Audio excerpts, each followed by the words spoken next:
Leon or Aeon can play that Koshka or an early aggressive combination with Grace that they tend to excel with. So they're going to go ahead and just ban the Black Feather, which is interesting because Black Feather is not, a CP Black Feather especially, is not that strong into a Lyra because Lyra can just poke. I mean, Lyra can just heal from the pokes that he's given.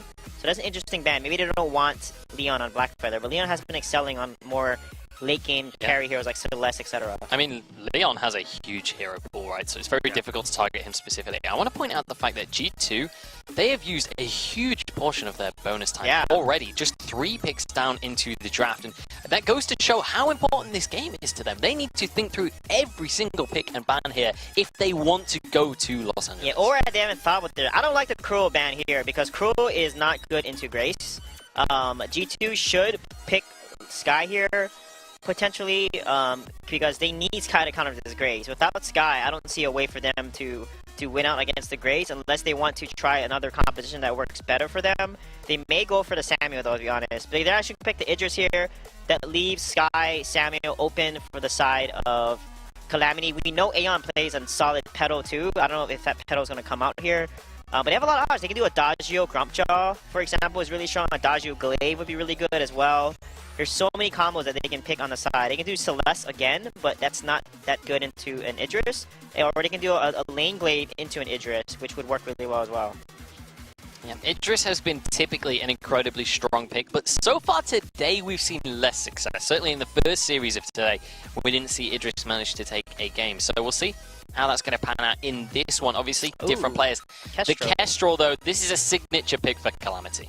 Yeah, it's definitely a pick that Leon is extremely comfortable on. You have to assume it's going to be going weapon power with Leon in the lane. They could flex it, but it's so much more of a Leon hero than it would be for Aeon.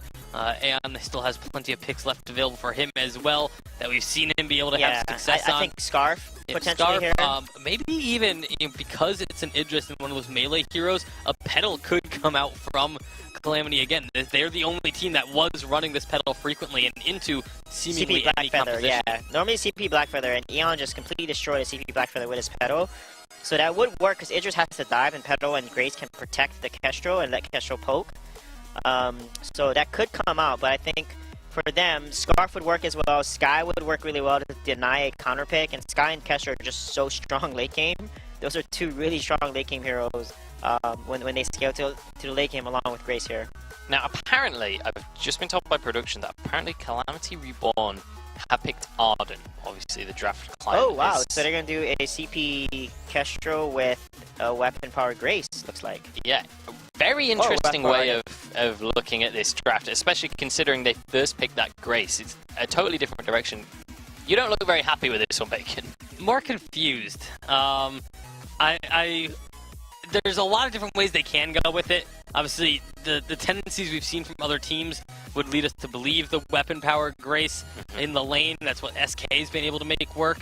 I could see Calamity trying to match that, but there's the Scarf for the side of G2. A much more standard composition from G2 here, but you know, maybe the side of Calamity going non-standard is the way to go for them. Do we think that this weapon power Grace is a response to the Idris pick coming out from their opponents here? Because, you know, Idris isn't that great into Grace, and if you go against him in lane, surely when he jumps on in, Grace can just smack him with her mace, or am I just totally looking at that the wrong way? Work. Grace is really strong early, especially with like an Arden, you know, Vanguard slow, Grace Benediction slows when she lands it, along with Kestrel's poke. It could work, but late game, they're going to lose, so Scarf is going to stack and land a Dragon's Breath, and they would have 2 stuns to stop it, but those are pretty obvious stuns to dodge, the Holy Nova and the Kestrel Camel. All right, well, we'll see whether they can play around that Scarf or we're going to be heading on into this game. And let me just remind you guys at home how important this one is for both of the teams. Calamity Reborn are currently 1-0 up in this series. G2 are against the ropes. If they want to go to Los Angeles, they have to win this game. Give them your support on social media using that hashtag Vainglory8, or let us know that you want this to be a 2-0 for Calamity Reborn. Let's find out how the results are going to pan out as we pass it over to our casters and get on into Game 2. Ladies and gentlemen, Calamity Reborn versus G2 Esports. And we have just loaded into the house here in the fold. This game is going to be lit. We have Aeon on the Grace, Leon taking the Kestrel here. We're going to have the weapon Kestrel. Do not let me break this one down for me, because this is going to be fun. This ought to be really interesting. So now, the Grace flexing into a carry position. This is more of a denial than anything else. What essentially this does, it's not the greatest carry, because then when you use your Divine Intervention, use your Holy Nova, you're not taking advantage of the very likely going to be a weapon Grace's damage. So it's just a denial pick to me. It is strong. It'll probably be a I would think it's going to be a tension bow, and then a double monocle, just because you have that splash damage on your second attack. You do the area damage, so there is a lot of AoE crit potential. Or we could see something like a tension bow poison shiv, since Leon will likely go a crit build as well. This is going to be interesting. So we have seen SK run some carry Grace, but I think this is the first time we've seen Calamity do so. Yeah, this is going to be really exciting, and G2 move down, the Sigil's going to boost up their move speed. Spitfire doesn't quite connect here from Dark Potato. He gets one of his fronts and will take the other. Keanu on this Lyra should actually do pretty good if he has good timing on his right bulwarks, right? Like, the Lyra does pretty well into the Grace and the Arden. Yeah, it really does. You can cancel out a lot of the movement that Calamity has. What's most exciting to me, though, is that Tasty Bacon is not getting to see the weapon Arden he's been dreaming of. So, definitely going to be exciting. And Aeon has actually gone into the Stormguard banner first. So, maybe even seeing a Just utility. Yeah, just maybe like an extra utility, protect the Leon. Protect the Leon!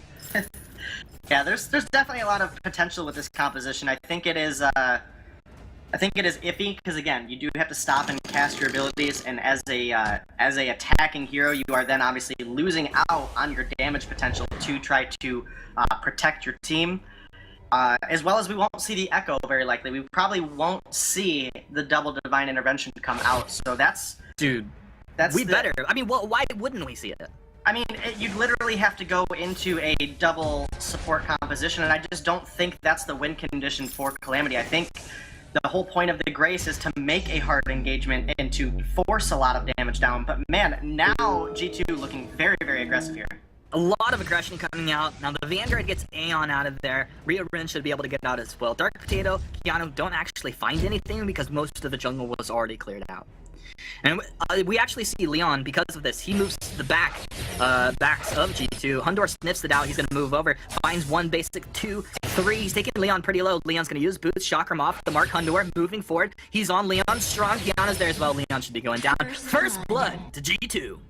First blood onto Keanu and Nakoa too, so that is going to be a little bit earlier of a fountain out of G2, and Hundor is actually going to go ahead and take the Treant there from Dark Potato. It did look like the Ambient probably went onto Dark Potato there, but that's going to help Hundor get back into the lane here, get some of that sustain. We're not going to have to burn an Imperial Sigil on him at this point from Keanu and Nakoa, so that will be ready now. But it looks like we have Aeon down here trying to steal away the farm, and he gets it. He takes it. Dark Potato wasted time, or invested time, it became a waste. And also his energy, so he has to just go home. He doesn't get anything. That's really a shame. That hurts to watch. Hundor applying pressure with Keanu in the lane. The Lyra does give a lot to Idris and its capabilities.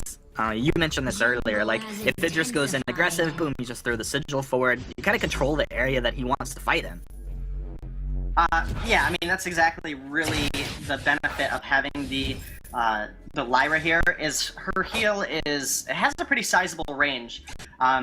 You can then run a couple things, very likely if he's engaging, you want to burst that Sigil to get the highest amount of health, since obviously any enemies inside of it will bring that Sigil down, but man, it looked like they might even be able to get out of that one, but no, they chopped him down. It was a very nice goop from Potato. Yeah, it was, to slow up that movement and really keep him in a kill zone was absolutely huge. And we have all of G2 in the lane looking to get some push here. Will they find Leon doing his best. When the Spitfire connects, though, you see he's dropping low shot from Spitfires. Dark Potato not really showing mercy. This Scarf's so good at taking down objectives. We got Divine Intervention from Aeon coming out here. Reborn He's got he threw the Vanguard. They probably would have liked to hold on to that Hundor. He's trying to reposition inside of this Bright Bulwark, just throwing chakrams, trying to get attacks off. He's doing a good job on the front line. Aeon is here though. He gets Divine Intervention on cooldown, gets the Vanguard, moves forward. He can Benedict into a Holy Nova at any point, but once he pulls up for that, he does leave himself a bit vulnerable to get hit with Spitfire and Goop combos. Yeah, especially since you're going to be stuck in place while using that Holy Nova. You have to be careful here. Aeon has gone all the way now into this Storm Crown. Maybe not as much upfront damage as we'd like to see, but he is going to get the help from that. And here's another Divine Intervention now for Leon, so I guess the cooldown is going to help him out too, but definitely going to be risky going into the late game if you don't have enough damage. So, okay, I'm just imagining for a second here. Weapon Kestrel, are you guys play any games? Weapon Kestrel, one of like the highest damage output burst damage heroes, like once you get your items in the late game, can just kill the whole team. Usually relies on positioning, correct? Right. But in this situation, I'm just imagining, like, maybe they could play this out where, like, if you have these Divine Interventions, you have Vanguard, maybe Leon can play a little more aggressively and less elusively to just get on targets and kill them. They definitely could do that. There is some degree of sustain that obviously the Grace and the Arden are going to bring forth. However, he still has to be careful. Again, the Spitfire, the Goop would do a lot of damage if he gets hit by one. I think the realistic point is to delete somebody when they try to go in, but we got Dragon's Breath coming out from Potato, trying to melt Leon out, but he gets the Divine Intervention, the Vanguard, they turn it around, they bait it and run! They're gonna take Dark Potato down, they want Hundor, the Holy Nova connects on to Keanu. Keanu keeping Hundor alive, Bright Bulwark's down, Chakram, the Sugar Strike, and he takes him out! Leon's down! Hundor got a reposition, Benediction, and the Sigil's there, keeps him alive, but they take him down! Keanu cannot keep Hundor alive, they're trading back and forth. Man, these teams, their tournament lives are on the line and they're playing like it. Absolutely. Obviously, Calamity Reborn wants to be able to close out this game. They're playing something that's pretty off meta into the table, and that can, be a benefit and it can be a risk. I mean, we could see them really surprise G2 with this composition as the game goes on, or it Active could be camo in. Keanu taking quite a bit of damage. Leon's on target. He pulls off. Sorry to interrupt. The damage. No, you're right. No, you're okay. Kestrel pretty decent into Lyra, low defense, but man, they find rear end going a little too far. This is one thing I can't stress. And oh, hold on. Benediction in from Aeon. I mean, rear end got blown up. I was a bit surprised at how quickly he had been blown up there. But Dark Potato, Spitfire, Goop, boom, turret's gone. Money in our pockets. What's up? This is something that we can never stress enough as casters here, is rear end goes in and face checks that bush already low on health with a whole inventory of flares. Well, there's no reason to be face checking bushes, especially against a Scarf composition. Once that Goop comes down and locks you into place, I mean, the Idris and Scarf are just going to be able to rain damage down on you, and that's what we saw there. Aeon actually now completing an Aftershock, so going for a very on-proc kind of build. He will get a little bit of true damage, obviously, out of the Storm Crown. That can splash with the second portion of the basic attack. It is still limited to how much damage per second it can do, though. So Aeon really just looking to get some bursts down to really help Leon chunk somebody out. And that's really their win condition here, is that Hundor engages heavily and just gets blown up. That's the only way that they should be able to win this fight, especially going into the late game against a Scarf. Well, Dark Potato has made his way up into the lane, flares constantly from Ryurin. He's not going to be caught by surprise again. Calamity know exactly what G2 are thinking here, or at least they know where they're positioned at. Spitfire is coming down the pipe, connects onto Ryurin. He's actually getting burned down pretty good by those. Benediction onto Hundor. One shot connecting onto Keanu. That really not doing too much damage quite yet. Well, we have a Sorrow Blade and a Breaking Point completed for Leon now, so looking for more of a duelist kind of Kestrel build, I guess you would say, someone who's going to ramp up as the fight goes on. But now Leon might be caught here. Leon, super aggressive plays. Like you said, he moves in with the active camo, Bright Bulwark goes down, all of a sudden you're left out there. I worry that maybe it's almost too aggressive. In this moment, Crystal Sentry being taken down by G2, a nice objective, nice macro play out of these guys to realize they have an opening, they take the objective. Now Leon, He's, is he out of position or just forward in position? He's just forward. Arcane passage forward, right bulwark down. They know that Leon is on this side of the map. He's just gonna try and get something, maybe before he goes down, or he gets a little bit of regen. Thinking about turning around now. Yeah, he's just getting as much farm as possible before he dies here. In fact, he got, the backs, yeah, he got pretty much all of everything it there. Yeah, he got all of it, so definitely wanting to get this build online. He has 1,800 gold now in his pocket. Will very likely go into either some critical damage here or into some piercing tension bow action. Definitely going to be interesting to see where he goes, but now G2 is looking to push this turret, and they have the Scarf. They could potentially do so. I think that this makes sense. You keep on the gas right here. Benediction from Aeon. He gets the Vanguard. It felt like they were going to try and get in position to maybe get a Holy Nova off as G2 backed there, but kind of pulling off of that. Dark Potato, I think right now is the key, it feels like, for G2. Just the Spitfires from range, controlling up with some goop. Keanu clears out the scout trap there, nice for them. But are you feeling the same way? Do you have a different take on this right now? No, this is, for the most part, definitely on Dark Potato. I mean, obviously, Hundor will have a lot of engaged potential on this Idris, and if he's able to get onto Leon and a flare keeps vision on him, he should easily be able to walk away with a kill. I mean, yes, we'll have sustain coming out of Riren and Aeon, especially with Aeon now having this crystal infusion. He is going to get a little bit of bonus healing as well as bonus damage reduction just based on how Grace's kit works. Going with the poison shiv on Leon though, I'm not sure I like it on the Kestrel. Your goal is to blow somebody up. We gotta fight right now, humans. We gotta fight. It broke out 5 minutes ago to now. Dragon's Breath coming out, melting down Calamity. Aeon jumps right back in. The Holy Nova to 3! Getting Leon by the damage. No, he can't because he's dead. He's burning down. He's trying to respawn. Aeon, he's the last one to go down to the ace from G2. Denominators say, G who? Definitely G2 trying to make a comeback performance here. So they're obviously down a game here in this series, and again, whichever team wins here has that opportunity to still get enough points to go to the Unified Championships. G2, you know, really one of the former championship teams of Europe, not wanting to give up their spot. Leon here's got to get some damage, though. These fights are not lasting long enough. I think that was kind of their goal. They get the Grace, get the Arden, let Leon build up some stacks. That's not how it's happened. Dark Potato has found absolutely amazing Spitfires onto the backline, which has made these fights incredibly short, not giving Leon enough time to build up. That's why we really would have liked to see the critical or the just burst tension bow damage come out of Leon. Force Hundor out of the fight. He's coming in, getting clean damage down. Dark Potato is getting clean Spitfires through the lines. And these fights are really starting to lean onto G2, especially with Scarf now almost completing this Broken Myth is going to be an absolutely huge spike for him. You know, you said G2 aren't allowing Leon to build up. They're not. They're bursting him down so fast. It's honestly a little bit surprising how fast the damage is coming out. And their target focus has been superior. Let's see what they can do here. Real Ren. Vanguard back onto Leon. The Arcane Passage, the right board down. Hundor takes the right. Everybody goes right through the Arcane Passage. They're on Leon. Divine Intervention is out here. Shimmer Strike though. He gets the active gamma down, turns around. Hundor trying to find the damage. Dragon's Breath. Melting Calamity down. Leon, you can't live through this, but there's a double kill coming through here for the ace for G2. 11-2. G2 making it happen. And it's really nice to see G2 showing signs of life here in Game 2. Not just signs of life, signs of dominance.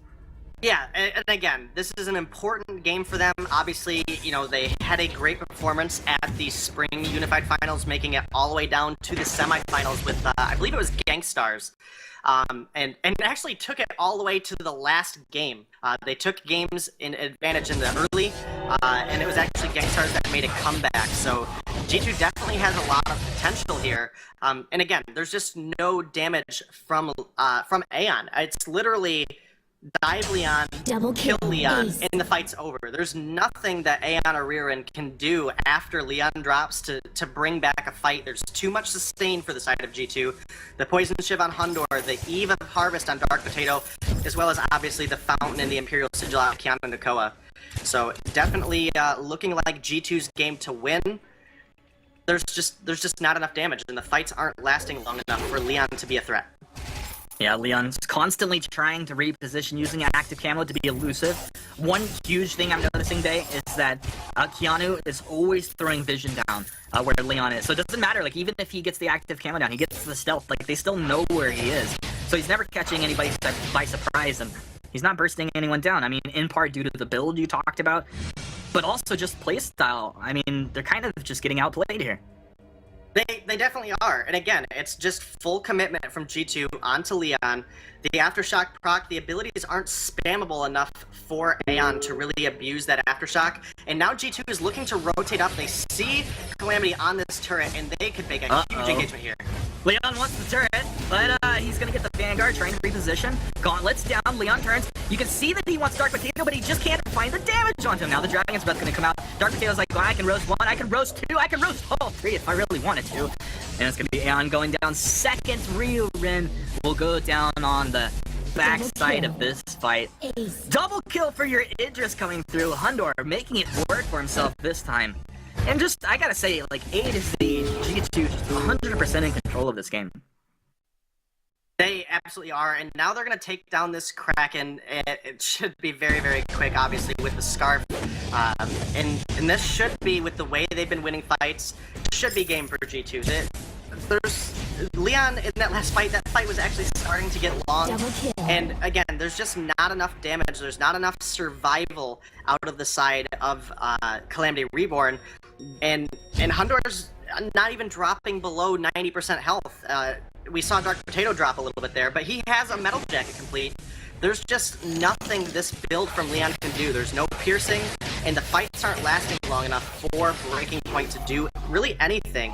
So this is just poor itemization by Calamity here, and Scarf obviously pushing up with this Kraken should be able to find some pretty huge damage onto the turrets, let alone if they can find Leon again here. Aeon jumps in there, kind of just moving G2 back. The War Chest from Rin. What's the play? Another Arcane Passage! And Holy Nova cancels that off, but Dark Potato winds up with his ultimate one more time. Aeon doing a good job on the front side. Leon really can't find too much damage, but he's stacking Breaking Point a little bit. 14 stacks. And that's just Leon. He's left to his own devices. Now what do you do? It's like your defenses are gone. You didn't find the damage output in the beginning. Double kill comes through for Dark Potato. That's the ace for G2. And what a performance. I mean, these guys, they looked hungry. I haven't seen them play like this since last season. Yeah, this is definitely a team that's been on the bottom end of the spectrum. We've seen them go into games where we really thought they were just going to be able to beat some of these lower teams coming into this season overall, Split 1 and Split 2. And they had a huge performance here. Hundor did an absolutely great job on this Idris, and it's going to be exciting to see Game 3 again. This is